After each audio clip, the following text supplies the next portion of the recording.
அமைச்சராக இருக்கக்கூடிய ஆதவர்ஜன் அவர்கள் ஒரு கருத்தை பதிவு பண்ணியிருந்தார். எல்முருகனும் இன்றைக்கு எதிர்க்கட்சி தலைவராக இருக்கக்கூடிய உதயநிதி அவர்களும் சேர்ந்து வெளியிட்டாங்கன்னு சொல்லிட்டு கடந்துட்டார். இன்றைக்கு அந்த ஜனநாயகனுடைய திரைப்படத்தின் நாயகனாக இருக்கக்கூடியவர் ஒரு மாநிலத்தோட முதல்வர் ஆயிட்டார். அப்படி இருக்கும் பொழுது உங்க படத்தில் என்ன நடந்துச்சுன்னு சொல்லுங்க. நீங்க யார் தப்பு செஞ்சாங்கன்னு நமக்கு தெரியணும்ல.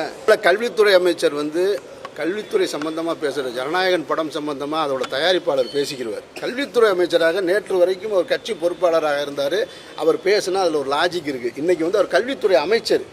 கல்வி சார்ந்த விஷயங்களை பேசட்டும். வெயில் அதிகமாக இருக்குது, ஸ்கூல் எப்போ திறக்கலாம், அடுத்து எப்படி பள்ளிக்கூடத்து பிள்ளைகளை அடுத்து நல்வழிப்படுத்தலாம்னு அதை பற்றி பேசணுமே தவிர ஜனநாயகன் திரைப்படத்தை பற்றிலாம் இனிமேல் பேசக்கூடாது. கரூர் சம்பவத்தின் உண்மை குற்றவாளி யார்? தயவு செஞ்சு கண்டுபிடிச்சி சொல்லுங்கள். ஏன்னா அது ஒரு மிகப்பெரிய அநீதி நடந்திருக்கு. அந்த அநீதியை கடந்த ஆட்சியாளர்கள் செஞ்சுருந்தாங்கன்னு சொன்னால் அவர்கள் தண்டிக்கப்பட வேண்டியவர்கள்னு நான் அப்பவும் சொல்கிறேன், இப்பவும் சொல்கிறேன். அல்லது நடக்காத ஒன்றை நடந்ததாக நீங்கள் சொன்னீங்களா? இப்போ உங்கள் கையில் அதிகாரம் இருக்குது, உங்கள் கையில் ஆட்சி இருக்குது, புலனாய்வுத்துறை இருக்குது. ஒன்றிய அரசிட்ட நீங்கள் கேட்டால் எது வேணாலும் உங்களுக்கு செஞ்சு கொடுக்கறதுக்கு அவங்க தயாராக இருக்காங்க. மத்திய புலனாய்வுத்துறையும் இருக்குது. கரூர் சம்பவத்தில் உண்மை குற்றவாளிகள் யாருன்னு கண்டுபிடிச்சி சொல்லுங்கள். இந்த மக்களுக்கு தெரியணும். ஏன்னா கொடநாட்டில் போன வருஷம் போன ஆட்சி வருவதற்கு முன்னாடி கொடநாட்டில் என்ன நடந்துச்சுன்னு கடைசி வரைக்கும் 5 வருஷம் கண்டுபிடிக்கவே இல்லை. அப்படி அவங்க கடந்து போயிட்டாங்க. ஒரு மாநிலத்தோட முதல்வராக இருந்த ஒருத்தவங்க வீட்டுக்குள்ளே ஒரு கொலை நடக்குது. அந்த வீடு ராத்திரி பூட்டு உடைக்கப்படுது. அங்கே இருந்த காவலர்கள் வரிசையாக கொல்லப்படுறாங்க.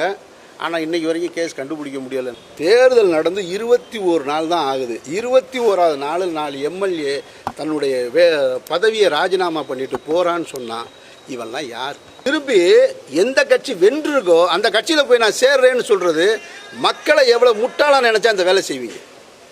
இது எவ்வளோ பெரிய தப்பு இல்லையா? எதிர்கட்சிகள் குற்றம் சாட்டுற மாதிரி இதில் குதிரை பேரம் நடந்திருக்கும்னு நினைக்கிறீங்க? குதிரை பேரம்லாம் இல்லைங்க, இது அயோக்கியத்தனம். இந்த அயோக்கியத்தனம் நடந்தது தலைமைச் செயலகத்தில். இப்போ போய் ஒரு 4 கோரிக்கை வச்சார் பிரதமரை பார்த்து. அதில் தமிழ் தாய் வாழ்த்து பாடணும்னு சொல்லி அனுமதி கேட்டார் பாருங்க. அதிலெல்லாம் எனக்கு ஏற்புடையது கிடையாது.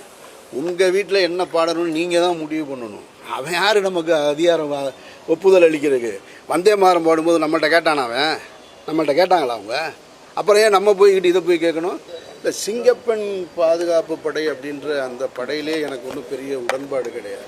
சிங்கப்பெண் பாதுகாப்பு படைன்னு ஒரு படை அது கேட்குறதுக்கு நல்லா இருக்கே தவிர செயல்படுத்துவதற்கு அவ்வளோ சாத்தியமா அப்படின்றது தெரியலை. அல்ல அது செயல்படுத்தி குற்றத்தை பூரா தடுத்துட முடியுமா அப்படின்றது மிகப்பெரிய கேள்விக்குறியாக இருக்குது. இதெல்லாம் சரியாக தவறான முடிவெடுக்க வேண்டியது அவருக்கு வாக்களித்த மக்கள் தான். நம்ம இதில் பெரிய கருத்து சொல்லி அவரை அதை காயப்படுத்தணுன்ற அவசியம் இல்லைன்னு நான் நினைக்கிறேன்.